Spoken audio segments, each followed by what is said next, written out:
Hi, I'm Dan Billing. Welcome to sunny Somerset here in early April. Hopefully I'll be joining you in November in Potsdam at Agile Testing Days, and this video is about my talk, which I hope to bring to you, called How to Be a Redshirt and Survive.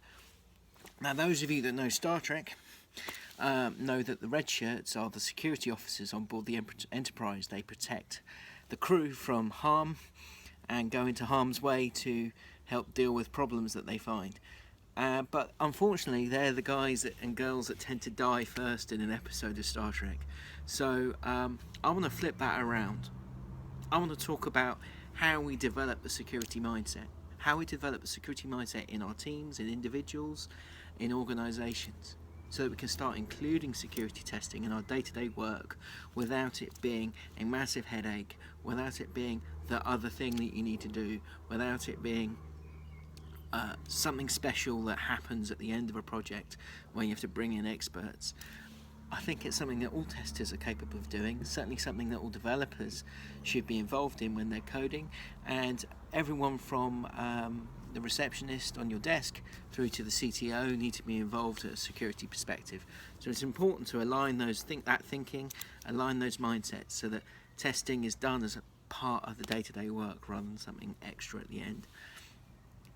I've been coaching testers in security testing for several years now, and I've been learning from other testers as well.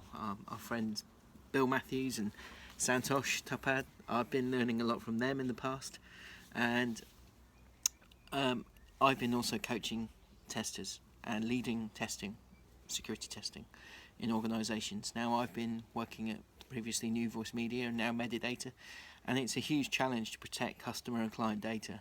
So I've been trying to push that learning out into the teams, trying to get people to think about security testing on a day-to-day basis. So I'm going to bring in some of the learning that I've had from coaching and leading testing, and I hope that will be interesting to you.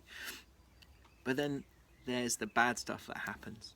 Working with biases, negative behaviours that make security testing really quite hard. You have to think like a hacker. You have to think like someone who wants to do you harm, and that's quite a challenge for people that want to look at requirements, look at acceptance criteria, and think that that is actually a positive outcome you want to have from your software or your product that you're building. But a hacker wants to do you harm. They want to take data from you, and we have to start thinking a little bit like that as well. And sometimes that's quite hard to do. And I'm going to talk about some of the skills I've been thinking about and working with to help that, and also trying to combat some of the issues that I've had with trying to defocus and refocus on security work and then onto other work that isn't security related, because it's so hard to shift focus when you're just focusing on one area of testing. So I'm going to be talking about that as well. And some of that's going to come out in the talk and then also in the workshop if I'm lucky enough to do that. So thanks for listening. I hope that's helpful for you. I look forward to seeing you in November if I'm lucky enough to come to Agile Testing Days. Thanks for coming. Thanks for listening. It's a beautiful day today. Take care. Bye.